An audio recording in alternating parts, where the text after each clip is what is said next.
আসসালামু আলাইকুম। আপনারা যারা সবজি চাষ করেন, আপনারা চাইলেই কিন্তু নিজের চারা নিজে উৎপাদন করে খরচ কিন্তু কমিয়ে নিতে পারেন।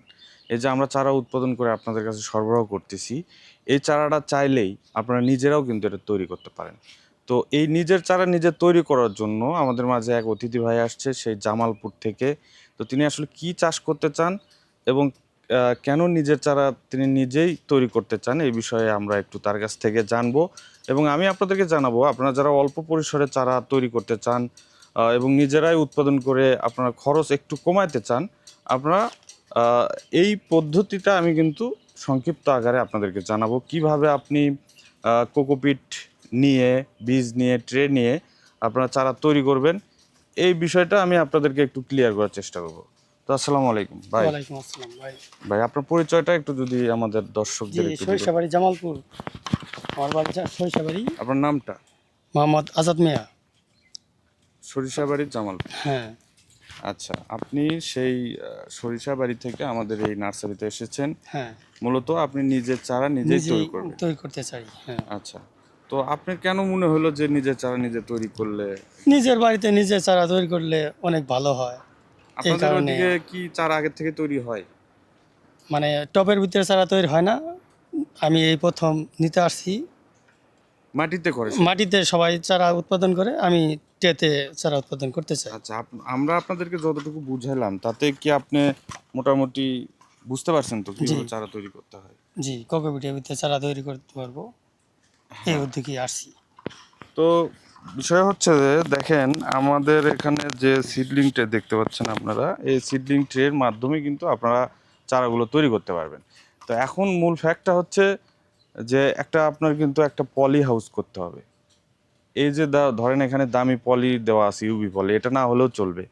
আপনি চাইলে বাজার থেকে নর্মাল পলি হয়তোবা আপনার 10 ফিট বাই 20 ফিট একটা হাউস করে নিলেন, সেখানে নর্মাল পলি যেটা 3 থেকে 4 মাস লাস্টিং করে ওই পলিটা ব্যবহার করে আপনি সুন্দরভাবে এই সিডলিং ট্রে নিয়ে আমাদের কাছ থেকে রেডি কোকোপিট নিয়ে অথবা যেখান থেকেই হোক রেডি কোকোপিট নিয়ে বীজ নিয়ে আপনি কিন্তু সুন্দর চারা তৈরি করতে পারবেন।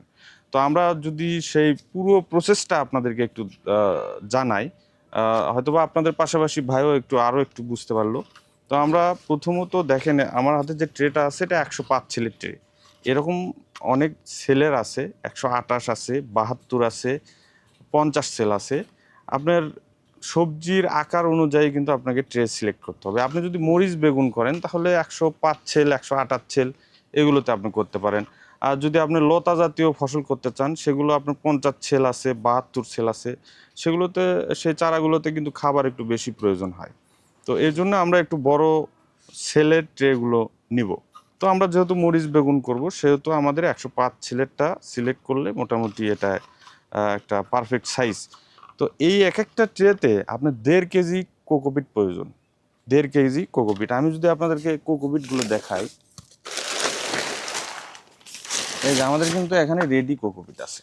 এই যে এটা কিন্তু একদম রেডি করা, এর ভিতরে যত ধরনের চারা উৎপাদনের খাবার প্রয়োজন সব কিছু এখানে দেওয়া আছে এবং চারা শোধন করার জন্য যে ট্রাইকোডার্মা এবং ট্রাইকোডার্মা আপডেট ভার্সন যেগুলো রয়েছে সেগুলো সব কিছু এখানে দেওয়া আছে। তো এই যে ট্রে কোকোপিট আর লাগতেছে আপনার ওই যে 10 ফিট বাই 20 ফিট একটা হাউস যেটা আপনি বাসায় তৈরি করে নিলেন সেটা, এবং বীজগুলো জার্মিনেশন করে আপনি এই ট্রেতে দিয়ে কিন্তু ওই হাউসে এটা সেট করে দিলেন। দেওয়ার পরে আপনাকে কিন্তু প্রত্যেক দিন এর পরিচর্যা করতে হবে, প্রত্যেক দিন এই আহ, চারাগুলোতে আপনার কিন্তু পানি দিতে হবে। হুম। এবং এই পানিগুলো কিন্তু সকাল 9টা থেকে বিকাল 3টা এই সময়টাতে দেওয়া যাবে না। 9টার আগে এবং 3টার পরে এই সময়টাতে আপনারা প্রতিদিন পানিটা দেওয়ার ব্যবস্থা করবেন। তো আমরা আপনাদেরকে টোটালি এই জিনিসটা আমরা সাপোর্ট দিব যে আপনারা কেউ যদি নিজেই চারা তৈরি করতে চান তাহলে কিন্তু আমাদের কাছ থেকে এই পরামর্শ সহ উপকরণগুলো কিন্তু আমাদের কাছ থেকে আপনারা পাবেন। তো গ্রিন হাউস এগ্রো নার্সারি সবসময় কৃষকের ভালোর জন্য চিন্তা করে, কৃষক যাতে চাষ করতে গিয়ে খরচ কমাতে পারে এই বিষয়গুলো নিয়ে আমরা কিন্তু চিন্তা করছি।